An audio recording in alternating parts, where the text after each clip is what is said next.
Okay, this is the Beat the Clock recap. Ryan Young, Justin Barlow, what a night we had here tonight. An incredible night. We saw so many great competitors just competing, trying to beat the clock for a chance to become the new #1 contender to Pauly Thomaselli's SSW Heavyweight Championship.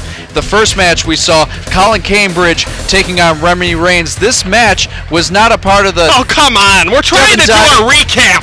What are you doing here, Devin Diamond?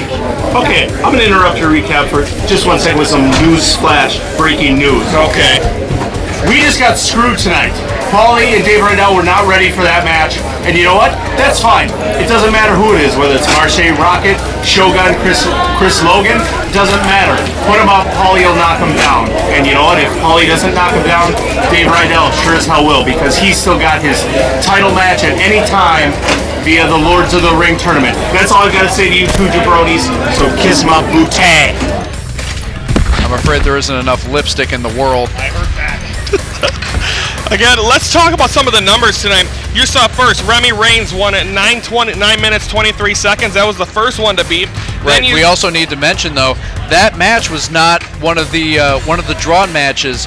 What the way the matches were chosen tonight was by random drawing. The ring announcer was given envelopes with the competitors' names. The competitors didn't know who they were facing. The fans didn't know who the competitors were facing. The first match, though, Colin Cambridge came out and called out REMY RAINZ, and Remy accepted. RJ Daniels approved, and we had our first Beat the Clock match. And then a tough one in the second one. Vic Capri unable to do it as Nick Cutler gave him all he got, and Vic Capri not able to beat the clock. Say what you want about Nick Cutler.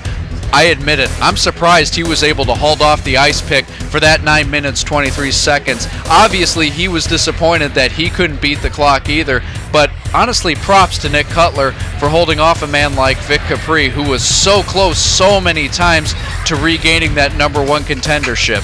And then you saw Melanie Cruz just 1 second left on the clock, and she was able to do it in 9 minutes, 22 seconds. She defeated Colin Smith. Yeah, but props to Colin Smith. Yes. Melanie Cruz, known for her power.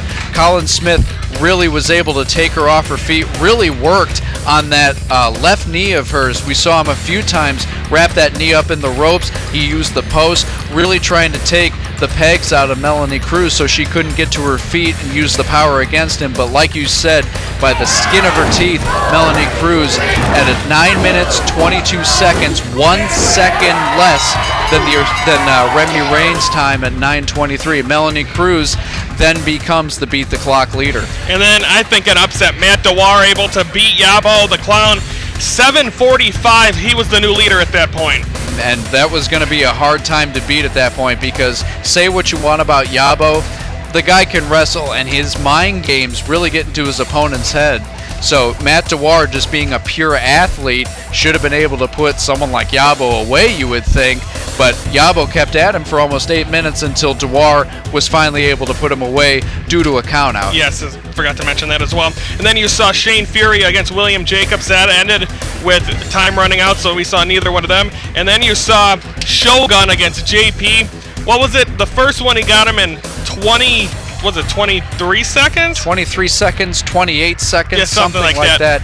And then JP grabs the microphone, and as JP does, there's a reason they call him the Mouth in the Midwest, starts mouthing off saying, "I wasn't ready for that," and he pretty much demanded another match from the Shogun. The Shogun, being the fighter that he is, granted JP, and then he beat him in what, 10 seconds? 10 seconds, and then he wanted another mulligan. He said, "I want one more chance." Shogun's like, "Let's do it." He did it, minute 23, and Shogun wins. And then we also had the final match, which was between Dave Rydell and Marshe Rockett.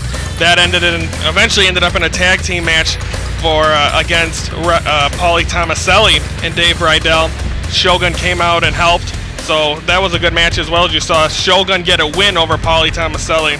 Yeah, but before that, we saw the tag team titles defended as the East-West Express, Ryan Cross and Jeff Luxon, put the belts up against the Three Rings, Grin, and SSW newcomer Max Sinister, led of course by the Ringmaster. A lot of fans, I think, thought the East-West Express were going to make short work of the freaks, as some of the fans referred to them. but we saw miscommunication from the East-West Express. The referee was busy with Jeff Luxon on the apron. Ryan Cross twice went for a pinfall. There was no ref. And then eventually the East-West Express got divided, and the three rings were able to capitalize, and they are your new World Tag Team Champions here in SSW. But the East-West Express aren't done yet.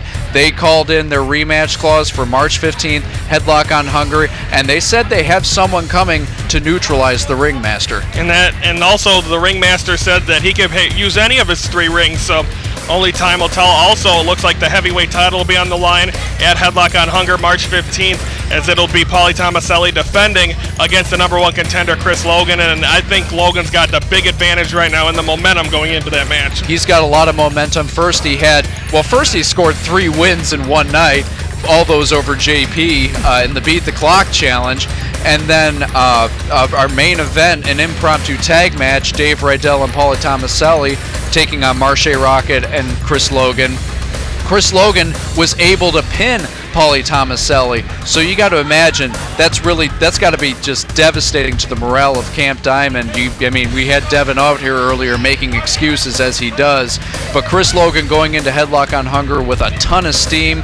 We'll see how that all plays out March 15th. Okay, that's it for Justin Barlow. I'm Ryan Young. We'll see you March 15th back here for Headlock on Hunger. That's going to wrap it up here from Beat the Clock at the Brat Stop in Kenosha.